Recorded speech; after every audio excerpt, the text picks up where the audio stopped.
I have 10 minutes. I wasn't sure I was going to get to this stage, but I can't help but say something about this whole coronavirus thing, if you want me to. Yes.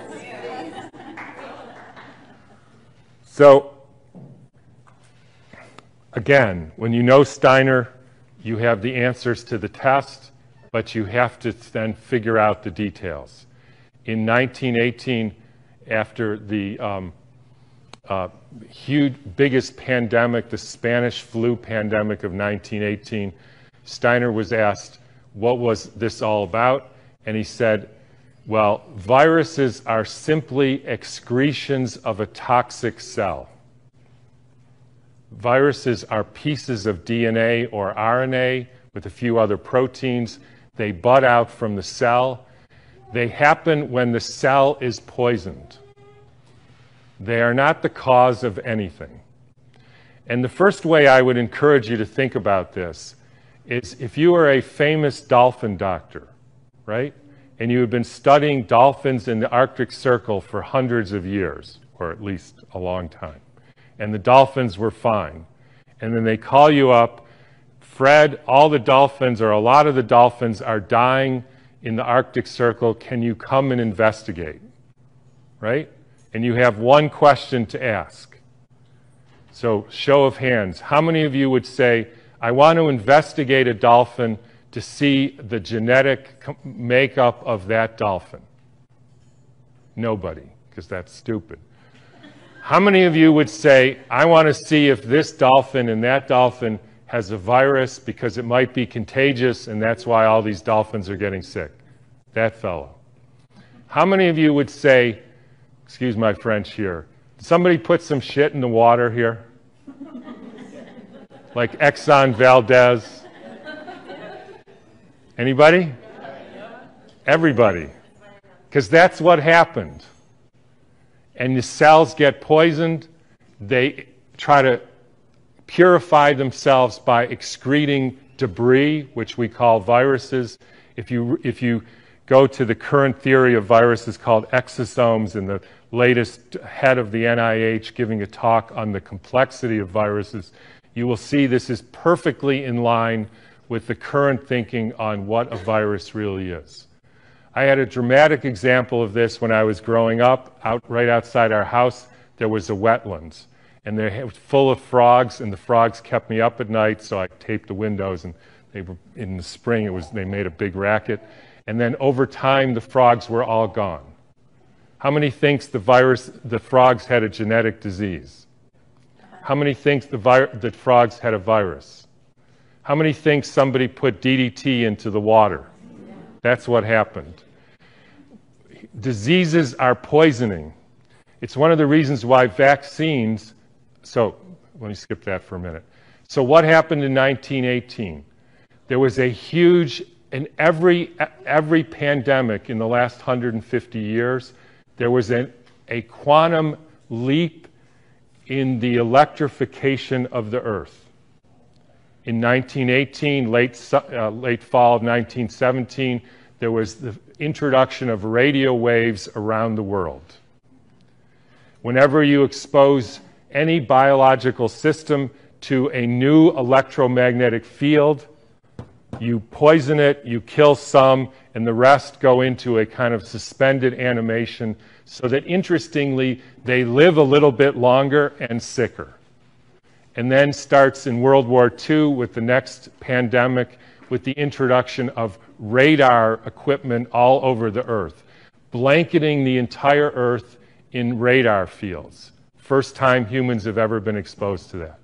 In 1968, there was the Hong Kong flu, and it was the first time the Earth has a protective layer in the Van Allen belt, which essentially integrates the cosmic fields from the sun and the Earth, from the moon and Jupiter, etc., integrates that and essentially distributes that to the living beings of the Earth. And we put satellites emitting radioactive frequencies in the Van Allen belt.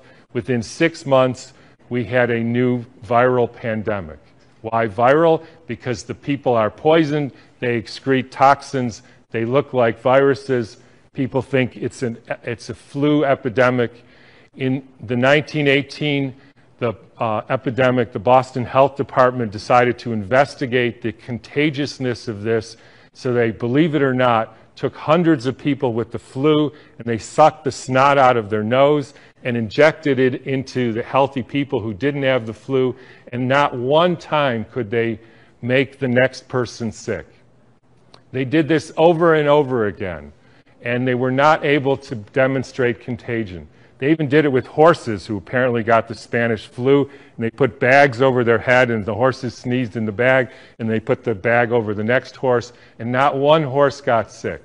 You can read about this in a book called The Invisible Rainbow by Arthur Furstenberg, who chronicles all the steps in the electrification of the Earth and how within 6 months there was a new flu pandemic all over the world.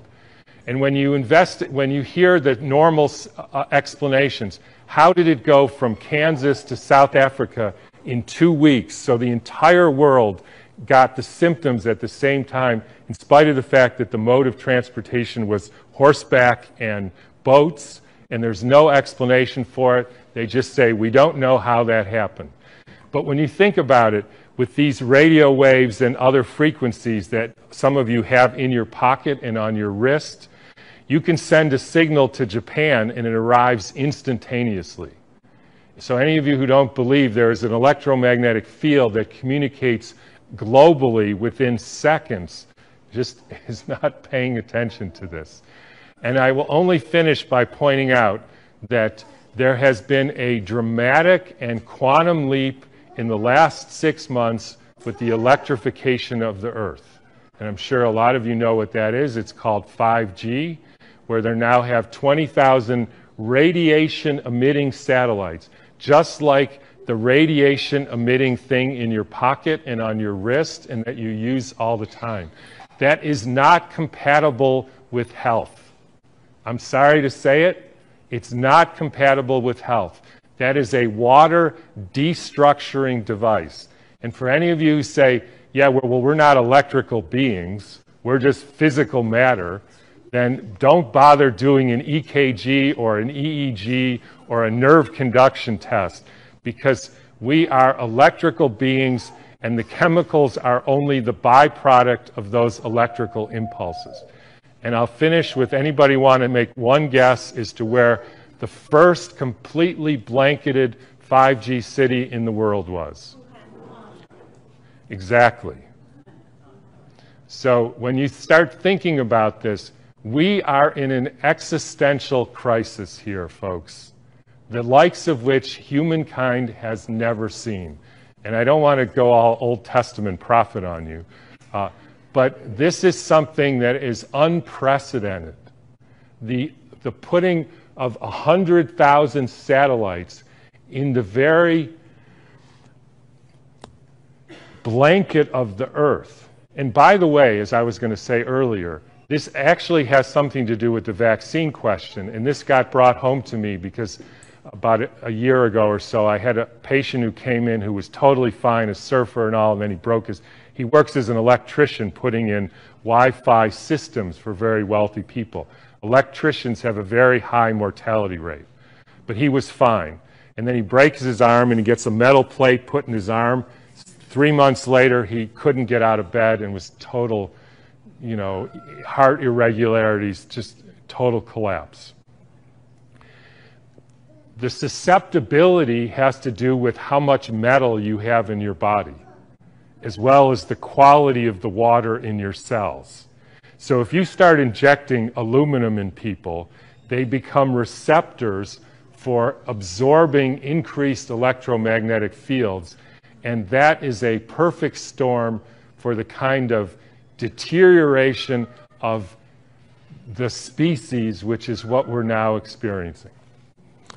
And I'm just going to finish with one more thing, which I like too, is a quote from Rudolf Steiner. And by the way, this was around 1917, so there was a different time. In times when there were no electrical currents, when the air was not swarming with electrical influences, we're talking 1917, it was easier to be human.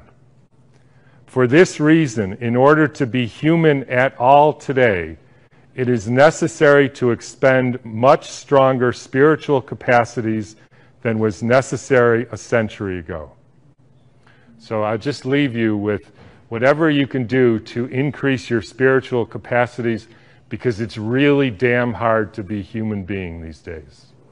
So thanks for listening.